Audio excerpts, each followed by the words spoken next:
আজকের টিউটোরিয়ালে আমরা দেখব কিভাবে উইন্ডোজ 10 এর অটোমেটিক আপডেট বন্ধ করতে হয়। আমরা জানি উইন্ডোজ 10 এর অটোমেটিক আপডেট কারণে আমাদের অনেক ঝামেলা পোহাতে হয়। যাই হোক, আমরা প্রথমে দিস পিসি ম্যানেজে যাব।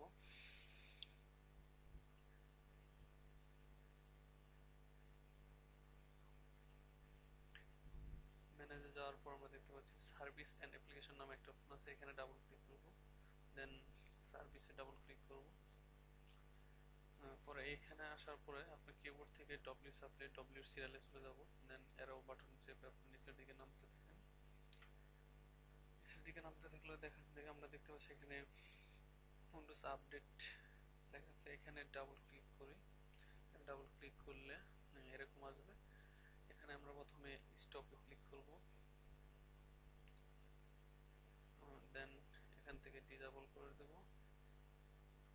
অ্যাপ্লাই, ওকে, হয়ে গেল উইন্ডোজ 10 এর অটোমেটিক আপডেট ডিসেবল। আশা করি আপনারা সবাই বুঝতে পেরেছেন।